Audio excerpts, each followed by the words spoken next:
third lane, trying to summon up some horsepower, but they're not quite there yet. Front of the pack, they continue to run door to door now. McDowell on the inside, Reddick on the outside, inches apart off two. Side by side, 3 wide mid-pack. Again, SVG pounding away at the outside. Now Kyle Busch will jump up. Now here comes Ty Gibbs. He'll go to the high lane of the racetrack, but it's all McDowell, at least for now. 3 wide for third on back, but up front it continues to be Michael McDowell. That third lane breaking up a little bit. It allows the front 2 to pull away side by side off the 4.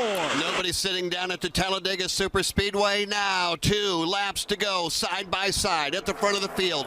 McDowell continues to pound away downstairs, but drawing even to the outside with a run is Tyler Reddick. The third lane has lost its mojo and fallen back outside the top 20. Reddick trying to make the charge up high. He can't make it stick. McDowell away with the lead. Keselowski's out of the box. He can move now on the back straightaway. Keselowski stays on the inside, so does McDowell. The question is, can Reddick and company regroup? They do. Here comes Reddick alongside Michael McDowell. They're mirroring each other for the lead at Talladega. Nose to nose, working their way back into turn number 3 and 4. It is Reddick on the outside. He's got an advantage up ahead of Martin Truex Jr. That puts him right there against the door of McDowell. They got a lap car in front of them that they will have to deal with. Wheel to wheel, tightly close together through the tri-oval. White flag is in the air. Next flag ends the race. Tyler Reddick surges ahead by a bumper. Final time at a turn 1, and it's anybody's ball game. Back comes McDowell as they go 3 wide around the lap machine on the bottom.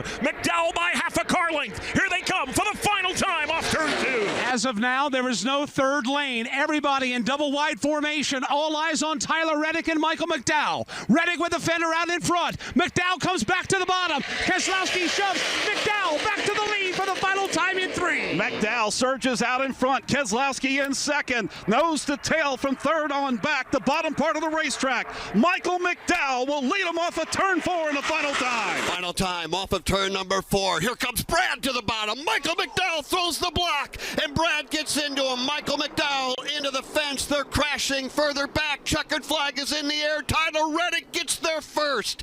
Tyler Reddick across the line. Other cars spinning and crashing further back. It's all over. Tyler Reddick gets to the line first after a massive crash coming through the tri-oval. One car riding on the wall on the driver's side door, the full length of this short straightaway past the start-finish line. Safety trucks are rolling immediately. Most of the field came flying apart in the crash here in the tri-oval, but what a crash we had here. Not sure which car that was. All we could see is the bottom of the car up against the safer barrier as everything takes place there. We're going to hold things for the moment, Jeff, right now, because I think we're going to wait and see what NASCAR race control says on this one. Yeah, we call Tyler Reddick to the line first, but the caution flag was flying. We need to wait for NASCAR to make it official before we make it official. We do, because timing and scoring has Kyle Busch getting to the line first. So we'll see how this plays out. But Kyle Busch now has climbed from his race car. He went the wrong way down the pit lane. We'll see how this ends up playing out. But Reddick and Kyle Busch, timing and scoring has Kyle Busch as the first car to the line. And to our right, we can see race control gathering. And Tyler Reddick is celebrating what he thinks is a victory. Kyle Busch, and now we're seeing a shuffle on the leaderboard. But again, we are going to wait until they make it official, and waiting to see. And we are getting the official word. It is indeed Tyler Reddick. He has won the Geico 500 after a vicious crash coming through the tri-oval. Tyler Reddick is the winner. As Michael McDowell's car is being towed out of the infield grass. We just had a chance to watch NASCAR TV. I don't think Brad ever touched Michael McDowell. Todd, what was your thought? Not till after he spun out. Right. When he made the block to the top. Brad made a move to the top. Michael blocked it, as he should, coming to the win. Brad made the move back to the bottom. As Michael made the move down there, he just got like a tank swap and got down all the way to the bottom, and it got loose in front of him. I think when he got crossed up, that's when he broke Brad's momentum coming to the line. Yeah, it was, and it was a big crash down there as cars were sliding all over the place. inside and out. I believe it was Cory LaJoie's car that was up on its side, sliding on the driver's side door, ended up doing a barrel roll just past the start-finish line, but it was Cory LaJoie's car that did that. From what we saw, everybody was able to get out of their race cars under their own power. From the highs to the lows, to the Care Center and Kim Kuhn. And Ross Chastain has been released from the Care Center, one of the cars in that last lap incident. So we'll get his perspective on what exactly happened. Ross, what happened there? If you could see anything. I didn't see anything, Kim. I was just focused on, obviously, with my teammate 99 behind me. We had a couple of Chevys lined up. All the Fords were up ahead of us. Toyotas were in the outside lane. So we weren't in a great spot, but big stack up there at pit in. And I checked up and just kind of we were all running into each other. And then I had a massive overcorrection, so I hate that. Just wish I could have stayed in the throttle, turned left, but I'm just trying to drive through it and tore a Jockey Outdoor Chevy up in the middle of the chaos. So, yeah, I couldn't see what started it, though. That's former Talladega winner Ross Chastain. Thanks. I'm glad he came out of the Care Center under his own power. After a hard hit, he rocketed way up the racetrack and went head-on into the outside safer barrier in the tri-oval. Let's hear from Cory LaJoie. He, too, has just come from the Care Center. And walked away from an incident that was wild, car riding the wall, essentially. Describe what you saw coming into the wreck and then what your car did once you had contact with other cars. It was, it's a little bit frustrating running around at 60% saving gas to dictate where you kind of come out for the last run.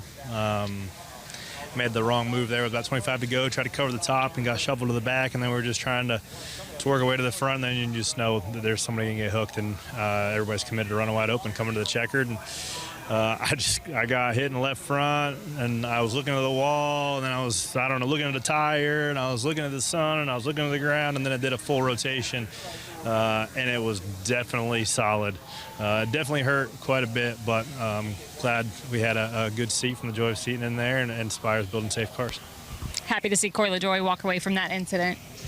It was a scary one for Cory LaJoie as the car rode with the bottom side of the race car up against the safer barrier, driver's side door right on top of the asphalt, sliding all the way down the track.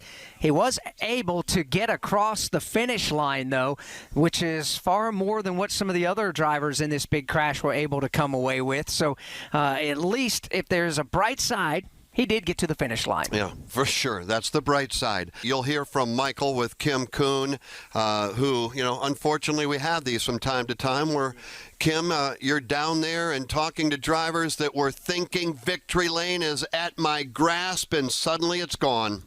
And that certainly had to be Michael McDowell. Led 36 laps today. That last lap, though, describe it to us. What happened there at the front of the field?